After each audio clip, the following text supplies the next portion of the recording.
Hey everyone, welcome to day 3 of my live coding the advent of code adventures. And it's day 3. It's Sunday night, and why don't we uh, get to this thing? So this is day 3. Let's see what it says.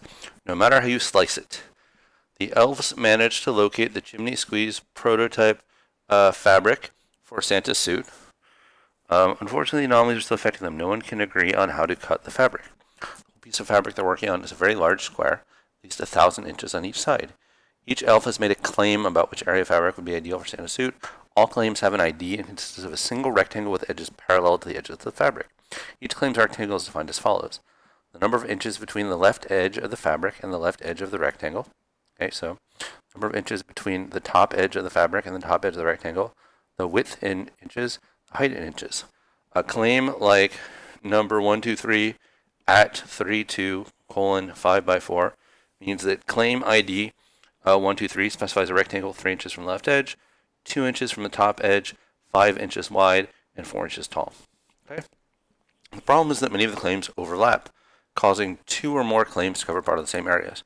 For example, consider the following claims: 1, 3, 4, 4, blah blah blah. Visually, these claim inches size. How many square inches of fabric are within 2 or more claims? Okay. So this has 1385 of these things. So let's stick it here. Day03.text. And then we'll save that, and let's see. Let me remind myself what this problem is called. No matter how you slice it. So let us think about how to approach this. And that should be here. So let's do this. Day03 slice it .py. Okay. So one thing we need to do is we need to represent a rectangle. And so let's just make a class to do that. And then we'll worry in a minute about how to solve the problem. And so we will say that class rectangle, and it will have, let's see, top left, let's call it x, which is an int, top left y, which is an int, and bottom right x, which is an int, and bottom right y, which is an int. So we're going to represent a rectangle as top left and bottom right. And so let me look at that data, which, yeah, that's not too bad. Okay, so I'm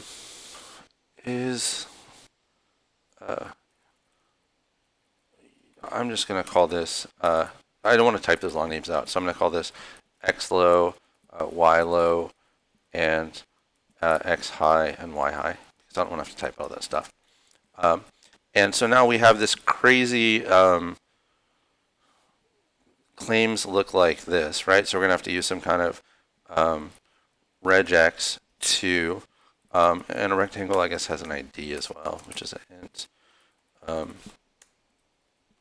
So it looks something like this. And so let's import the regular expressions library and parse these things out. So let's just write the regex. It's going to be a pound sign and then 0 to 9 plus, which we'll capture, so I'll put it in parentheses, and then an at, and then 0 to 9 plus, comma, 0 to 9, plus colon space, and I think I copied that wrong because it's 5 by 4. And then we'll have 0 to 9 plus x 0 to 9 0 to 9 plus. So that's a regex that and so if you don't know regexes, that's a regex. That's how regexes work. So let us static method. So this will be I can add a static method to my name tuple classes. So I'll just say from, and what do we call this? Delph has made a claim. So we'll say from claim. Claim is a string, and this will return. And I have to put the type in quotes because at the point it's parsing this rectangle hasn't been defined yet, so I can't use it. It will complain about that. And so let me move this to the top. And I'm not that good at regexes, so I'm going to have to play with it in the... so let's do claim is this, and then let's get the regex and see if this works.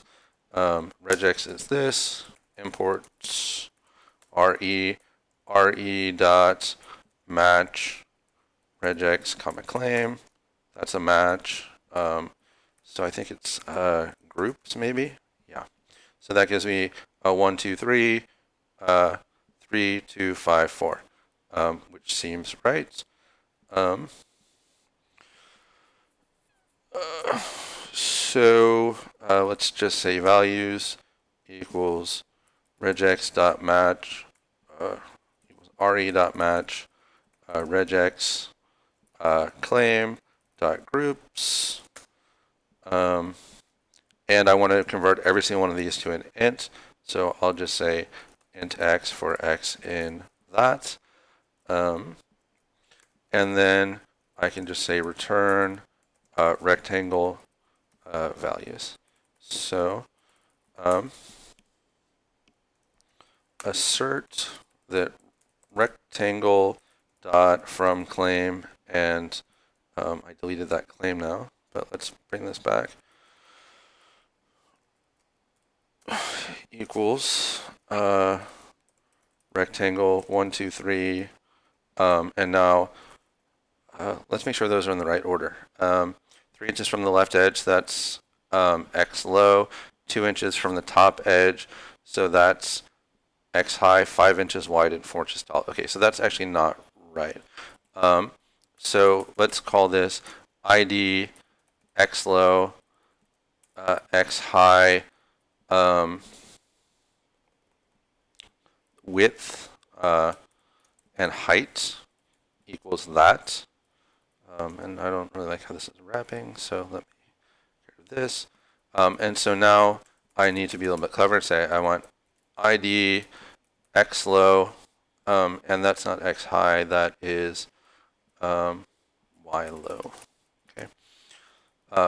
Y low, x low plus width, y low plus height.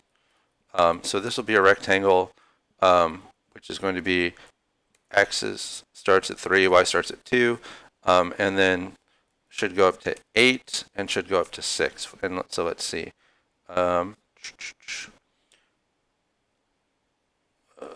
So 3, 4, 5, 6, 7.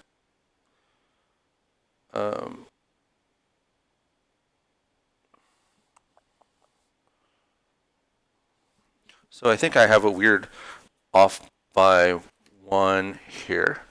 Actually, you know what? No, I think I don't. So the way I've written it starts at 3, 3 to 4, 4 to 5, 5 to 6, 6 to 7, 7 to 8. So that's good. Starts at 2, 2 to 3, 3 to 4, 4 to 5, 5 to 6. So I think that's right. Okay. So now I want to know how many square inches of fabric are within 2 or more claims. So what I'm going to do is add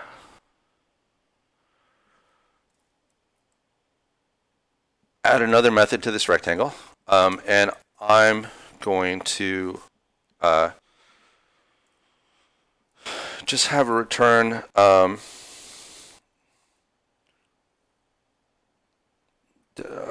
let's say all squares, and so let me do this. No, I don't want to call it a square. I'll call it coordinate is just going to be a tuple of int and int, so just going to be a pair of ints that's saying, you know, this is 3 comma 4, 3 comma 5, whatever. And so I'm just going to go, this is just going to give me the set of coordinates. And it's possible that this is not a great way to do it, but I'm just going to say return the set of ij for I in range, and we're going to use like the top self dot x low, self dot x high, and then for j in range, self dot y low, self dot y high. So what is this going to do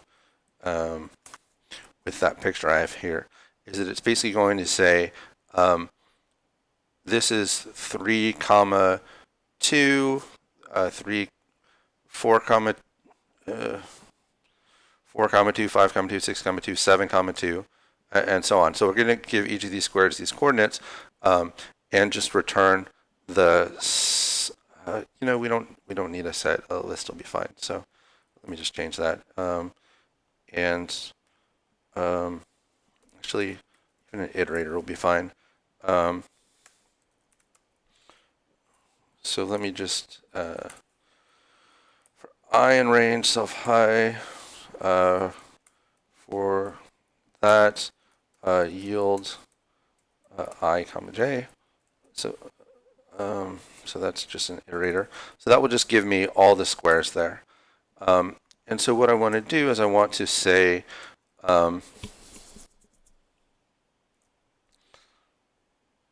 what doesn't it doesn't like that I have added methods to the name tuple, which is fine. That's something that my editor is a little bit goofy about.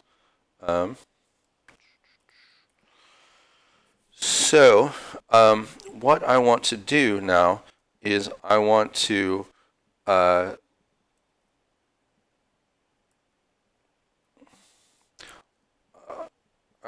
count how many times each square is covered.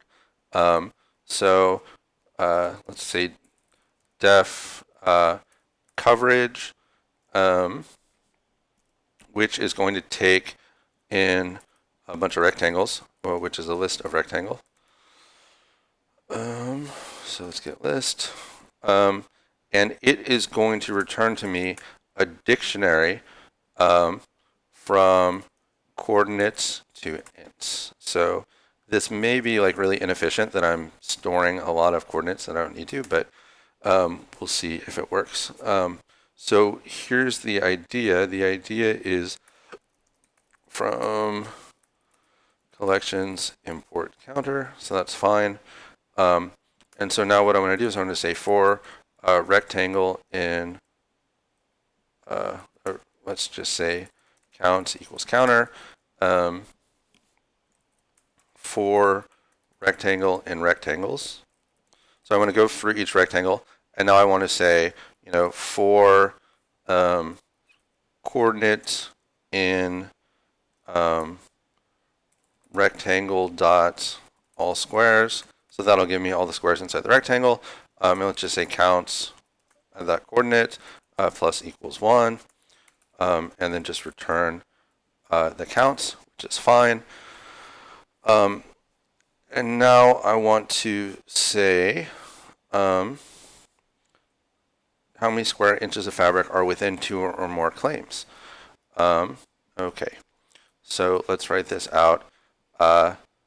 Def multi-claimed, which will take a list of claims, and a claim is just a string, let's say, and it's going to return an int, which is the number of multi-claims. So I want to do a couple things. One is I want to say rectangles equals rectangle dot from claim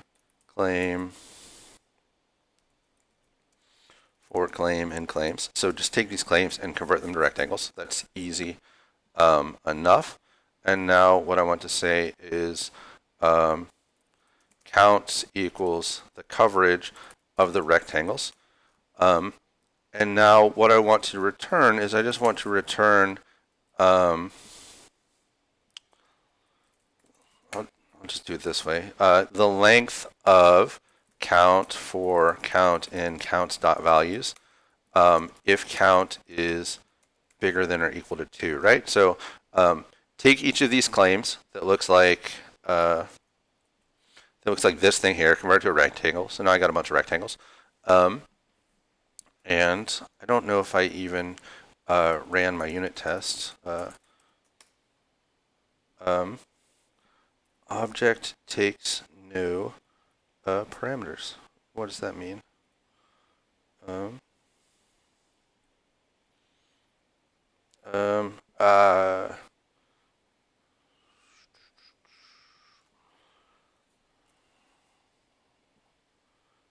me get to Advent 2018, see if this works better. What does that mean? Object takes no parameters. Rectangle. Let's see this. Rectangle 1, 2, 3, 4, 5. Object takes no parameters. Because I did not inherit it from named tuple. So that's a problem. Okay, good. So now that works. Okay.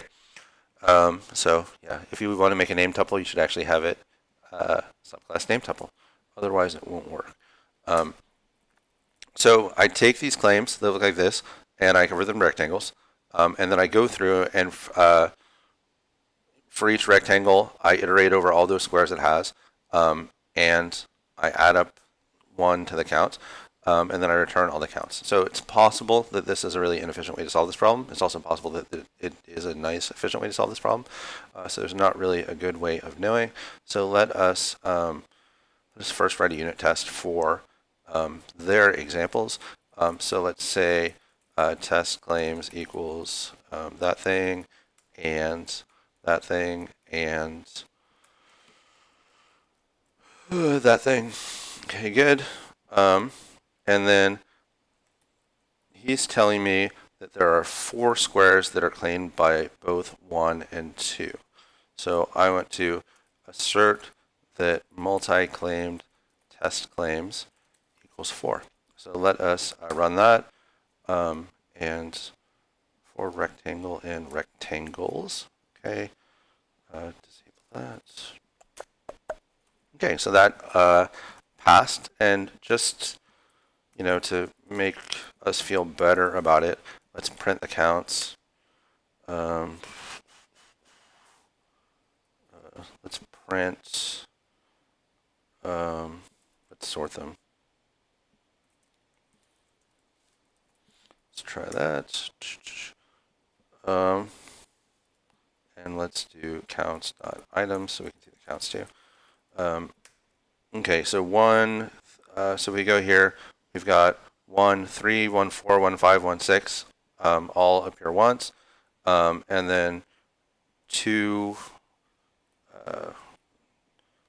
2, 3, 2, 4, 2, 5, 2, 6 all appear once, and then we have 3, 1, 3, 2 appear once, 3, 3, and 3, 4 appear twice, 3, 3, 5, okay. So anyway, it looks like it's doing the right thing. So now, okay, good. So we're with open data dao3.text as f claims equals line.strip for line in f, and then print multi-claimed claims. Okay, so let's see if this works. Oh, I didn't want to print that. Okay, let me move that print statement and try it again. Okay, so this gives us a number, and let's try that number. That's the right answer. 1 gold star closer to fixing the time stream. Continue to part 2. Awesome. So the first half of the puzzle. Part 2. Amidst the chaos, you notice that exactly one claim doesn't overlap by even a single square inch of fabric with any other claim. If you can somehow draw attention to it, maybe the elves will be able to make Santa's suit after all. For example, in the claims above, only claim 3 is attacked after all claims made. What is the ID of the only claim that doesn't overlap? Okay, def non-overlapping claim. Let's do claims, which is a list of strings. And it's going to give us the ID, which is an int. Okay, so we're going to do a couple of things. One is that, again, we're going to do rectangles and counts. And now, so again, I've converted all the claims to rectangles, which is fine, and I've counted how many times each square appears. So now I'm just going to iterate over all the rectangles, for rectangle in rectangles. And I want to check. I know all the coordinates that are within that rectangle, and I know the total counts for each of those, right?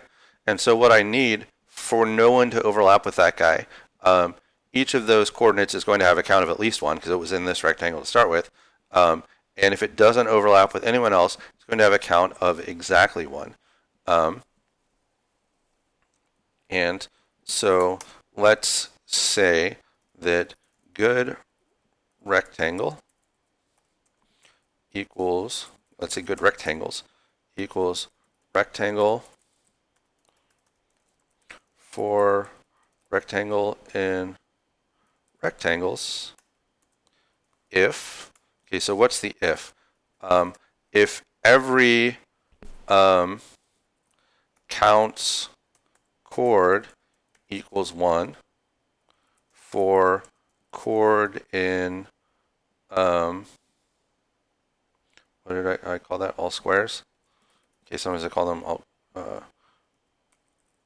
in rectangle dot all squares. Okay, so that gets me my good rectangles. And just like yesterday, I'm going to be defensive and say assert that there's exactly one good rectangle, because they told us there would be. So that means that the length of the good rectangles has to be 1. So if there's none, that'll give us an error. And if there's 2, that'll give us an error because they said there's exactly 1. So that'll make sure there's exactly 1. And then if we pass that, there is exactly 1. So we'll say return good rectangles 0 because we know that exists. And we just want its ID.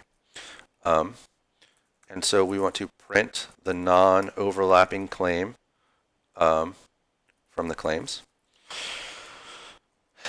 And actually, they told us in the claims above, only claim 3 is intact. So first, let's, before we do that, let's assert that non-overlapping claim of test claims equals 3, which is what they told us.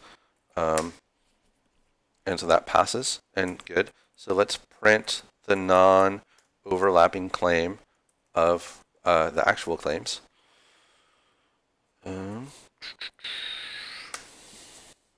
707. All right. So let's call it 707. That's the right answer. You're 1 gold star closer to fixing the time stream. You've completed day 3. I did not end up on the leaderboard, but that's fine. I don't need to be on the leaderboard. I just need to solve the problems, and that's what I'm doing. So I think it's updated. It forces me to update every month.